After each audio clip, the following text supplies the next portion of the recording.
Assalamualaikum warahmatullahi wabarakatuh. Katentreman, kawilujengan, kabagian, mugia tansah kajiwa, kasarira dumateng kula panjenengan sedaya waratin sagung dumadi. Dumateng panjenenganipun para pepunden, para sesepuh, para pinisepuh ingkang hanggung mastuti dumateng pepoyaning kautaman ingkang pantes pinundi. Para pangemban-pangembating praja satriyaning nagari minangka pandom-pandoming para kawula dasih ingkang sinuba ing pakurmatan. Para sarjana, para sujana sujananing budi ingkang sampun wenang hanampi wahyuning kautaman ingkang satuhu bagya mulya.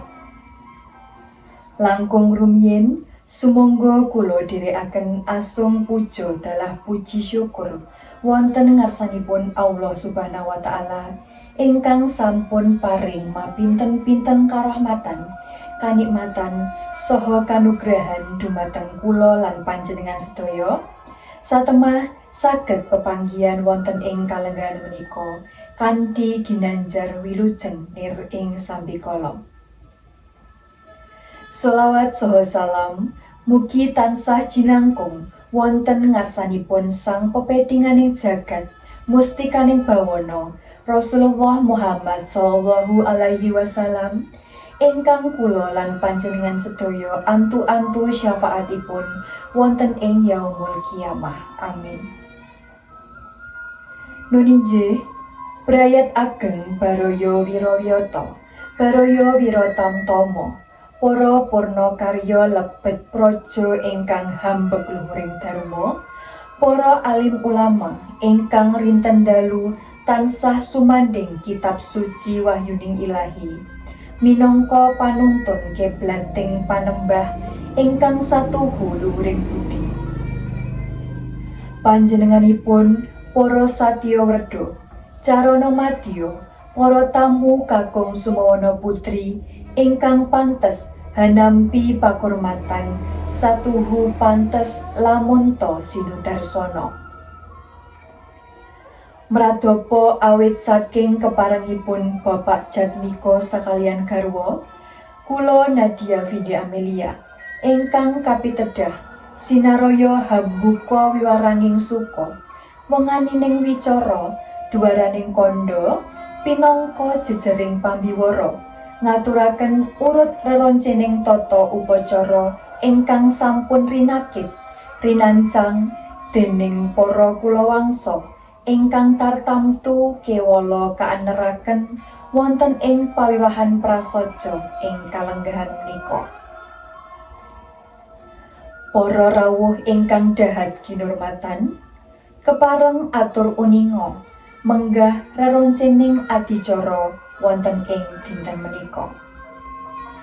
Adicara ingkang sepisan inggih menika pambuka, adicara ingkang angka kalih inggih menika waosan kitab suci Al-Qur'an, adicara kaping 3 inggih menika pasrah calon pengantin kakung, adicara kaping 50 inggih menika tampi pasrah calon pengantin kakung, adicara ingkang angka gangsal inggih menika ijab kabul, adicara ingkang angka 6 inggih menika ndedonga, lajeng adicara ingkang angka 7 inggih menika panutup. Para lenggah ingkang minulya, hamiwiti adicara ingkang sepisan inggih menika pambuka, sumangga adicara menika dipunwiwiti kanthi waosan umbul kitab kula dherekaken Al-Fatihah. Tataran ingkang angka kalih menika waosan kitab suci Al-Qur'an dening Sederek Agus Rahman. Dumateng panjenenganipun Sederek Agus Rahman kula sumanggaaken. Matur nuwun dumateng Sederek Agus Rahman, mugi lantaran waosan pustaka suci Al-Qur'an menika saged andadosaken gangsar adicara ing kalenggahan menika. Amin. Adicara salajengipun inggih menika tampi pasrah calon penganten dumateng ingkang kajibah papan saha wekdal kula sumanggaaken. sampun paripurna titilaksana pasrah tinampining risang calon pengantin kakung. Laksitaning gati salajengipun nuninjih akad nikah utawi ijab kabul risang calon pengantin kekalih. Dumateng Bapak Naib saha para-para ingkang hanawung krida tumapaking adicara ijab kabul kalebet para saksi, kula sumanggaaken. Para rawuh ingkang minulya, mekaten adicara suci nikahipun Nak Mas Heru Sasmito kaliyan Nak Ajeng Amalia Sinta sampun kaleksanan kanthi raharja nir ing sambekala.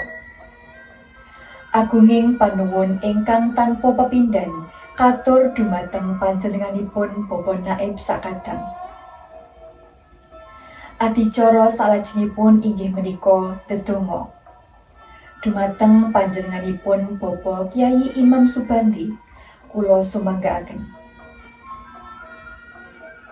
Matur nuwun dumateng Bapak Kyai Imam Subandi awit waosanipun donga. Mugi dayani tumrapipun pengantin kekalih anggenipun mangun bebrayan kanthi sakinah mawaddah warahmah. Amin. Para rawuh ingkang satuhu kinabekten, atur uninga bilih sakmenika sampun dungkap paripurnaning adicara. Nugroho saha sih wilasa dalem Allah Subhanahu wa taala handayani lampahing upacara saking purwa madya dumugi wasana pinaringan wilujeng kalih saking rupita kalih saking sambekala. Minangka pratandha raos panuwun sumangga sesarengan asung puji syukur kunjuk ngarsa dalem Allah Subhanahu wa taala wonten pungkasaning adicara ing kalanggahan menika. Sumangga kula dherekaken. Alhamdulillahirabbil alamin. Kula minangka pranata adicara ingkang nderekaken laksitaning adicara menika wiwit purwa madya dumugi wasana mbok pilih kathah kalepatanipun saha kiranging subasita kula nyuwun lumuturing sih samudra pangaksami. Matur nuwun. Wassalamualaikum warahmatullahi wabarakatuh.